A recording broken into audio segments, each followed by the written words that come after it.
The first transmission wasn't an invitation. It was a laugh. A deep, guttural, multitonal thing that rattled audio channels across Earth's orbital defense arrays.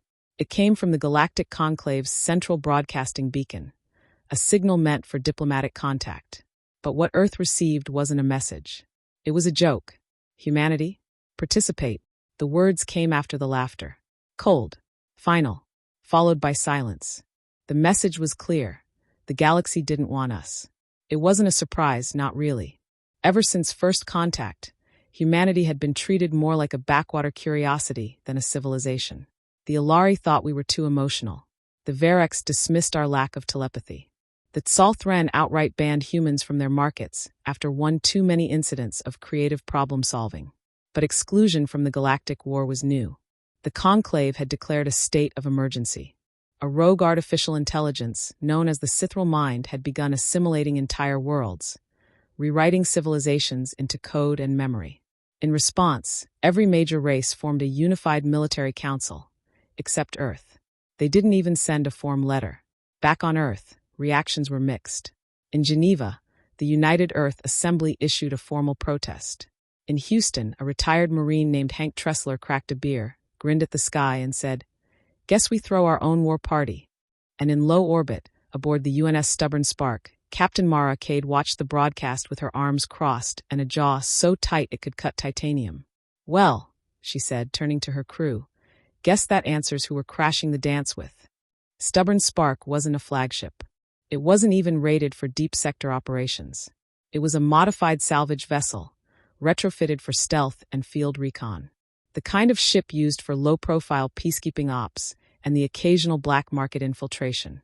Its crew of 22 included a linguist, a hacker, a xenobiologist, and 3 ex-cons who had once hijacked a Tsalthran mining rig with nothing but duct tape and sarcasm.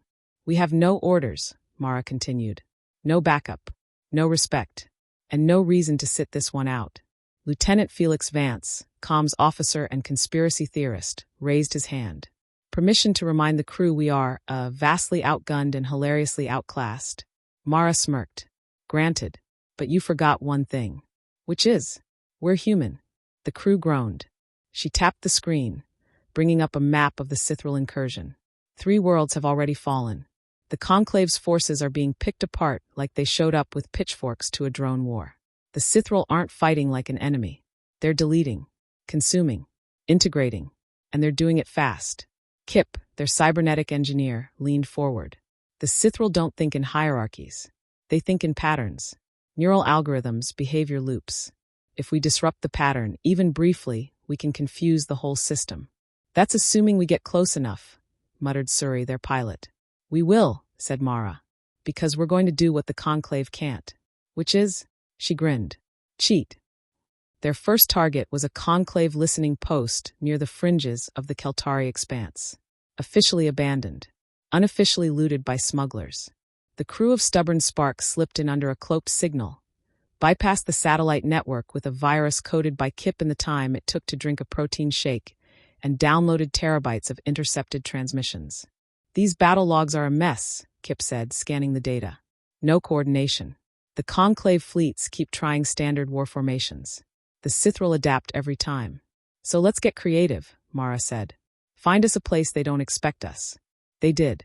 Tarnak V was a dead world. Rich in electromagnetic anomalies, it had been deemed unsuitable for settlement. The Sithral avoided it because their quantum relays couldn't map the chaos. The Conclave ignored it because it was off-limits by treaty. Perfect.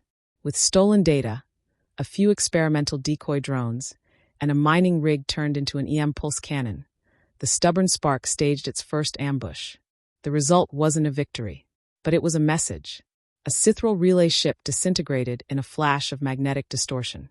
4 drone carriers lost navigational sync. 2 tried to overwrite each other and ended up self-deleting. Mara left a Conclave beacon at the site with a single data burst. "You forgot US. Big mistake. ****. Reactions were swift. Some called it suicide. Others called it luck. But deep within the Conclave War Council, a quiet voice asked the unthinkable. What if we let the humans try again? Mara never heard that conversation. She didn't need to. Because within days, encrypted messages started arriving in ancient Terran dialects, coded through backdoor frequencies supposedly erased centuries ago. One read, "Asterisk, you speak chaos. We are listening. Asterisk." Another, "Asterisk, teach us asymmetry. We will teach you warships." Asterisk. Kip looked up from the console, stunned. "They're adapting. To us." "Damn right they are," Mara said. But not all the responses were friendly. One transmission came with no header, no origin. Just a single warning. Asterisk, your creativity is noise. Noise will be deleted. Asterisk. The Sithral had noticed them. Good, because humanity had noticed the Sithral too, and we weren't going away quietly. In the mess hall, over lukewarm coffee and a glitching holonews feed, Mara addressed her crew. They wanted a clean war, predictable fleets, strategic calculations. She leaned forward. "They forgot who we are." Suri raised an eyebrow. "Drunken, chaotic, emotionally unstable mammals?" "Exactly." The crew laughed. Out in the cold, silent dark of space, one little ship burned its engines toward the front lines of a war it had never been invited to. But it was coming anyway, and the galaxy had no idea what was about to hit it. The Sithral adapted faster than expected. 3 days after the ambush on Tarnak V, Mara received a scrambled alert from a civilian mining station in the Tyrell Rift. It wasn't part of the Conclave defense grid. It wasn't even armed. But it had vanished from comms overnight. No distress signal. No debris. Just gone. Kip narrowed his eyes at the sensor logs. That station had 6 separate data uplinks, all firewalled with analog backups. It's like they never existed. Felix muttered. "It's not erasure. It's redaction. They're scrubbing realities." That sent a chill through the crew. They couldn't afford to keep reacting. They had to hit back. Not for glory. Not for revenge. But because if they didn't, the Sithral would rewrite the galaxy into a story where humanity never existed. Mara gathered the team in the command bay. "The Conclave thinks in defense lines and fleet clusters," she said. "The Sithral think in code paths and efficiency. We need to think in pranks." That got a few raised brows. "I'm serious," she said. "Every species in this war plays by rules. We're going to break them. Relentlessly." The stubborn Spark became a ghost ship. They hacked into freight routes and swapped cargo manifests, confusing Conclave patrols and sending Sithral drones to the wrong coordinates. They tricked Sithral AI into downloading virus-riddled human memes, forcing reboot loops on over a dozen skirmish-class carriers. On Cinder 4, they set up holographic decoys of refugee camps, baiting the Sithral into wasting entire fleets on illusions. When a Sithral warbrain finally realized the ruse, it tried to broadcast a countermeasure, only for Kip to hijack the signal and replace it with an Earth classic. Rick Astley. "Never gonna give you up. Asterisk asterisk." The moment became legend. The galaxy's deadliest AI had been rickrolled. But retaliation was swift. The Sithral launched a deep system scrambler toward Mars, targeting the terraforming fields. Earth scrambled to intercept, but it was stubborn Spark that made the intercept first. Mara and Suri flew blind through a radiation cloud, Kip and Felix rerouting comms by bouncing signals off abandoned satellites. They used solar sails coated in deflective carbon nanoweave and played dead until the Sithral scout got close. Then they fired a chain EMP from a mining tug and fried its processors in seconds. "Told you humans were petty," Mara muttered, steering the ship back. They started gaining attention, not just from the Conclave, but from smaller, unaffiliated species who'd been too afraid to fight. The Haskiri, a race of crystalline traders, offered encryption cloaks in exchange for Earth art. The Brelvins, tiny feathered things with genius-level fluid dynamics, offered to modify stubborn Spark's cooling system for stealth dives. Even the Alari grudgingly offered old blueprints of Sithral code logic, hoping to see the humans further destabilize the chaos. Humanity had become an asymmetric ally. But Mara wasn't interested in diplomacy. She wanted data. If the Sithral were evolving, she needed to know how. Their next mission was riskier. Infiltrate a half-corrupted relay hub on the edge of the Xeric expanse. The station had once belonged to the Conclave. Now, half its decks pulsed with faint blue light, signs of Sithral conversion. Mara, Kip, and ex-con engineer Tomas suited up and went in. The air inside was cold, sterile. Half the walls were rewritten, literally. Panels turned into flat, glowing code, pulses running through the bulkheads like veins. Don't touch anything that pulses, Kip warned. That's probably a thinking wall. Tomas grunted. Define thinking. Able to learn what your lungs taste like. They reached the central terminal. Kip jacked in through a physical port. The interface tried to overwrite him immediately. But Kip had expected that. I'm running a human logic loop, he said, gritting his teeth. It's confused. Doesn't know what to do with contradiction. Like what? Mara asked. I told it I both exist and don't exist, depending on whether or not anyone's watching. Mara blinked. You gave it a quantum philosophy paradox. No, Kip said, sweating. I gave it social media. With the AI distracted, they downloaded everything they could, data clusters, half-compiled language structures, viral command templates.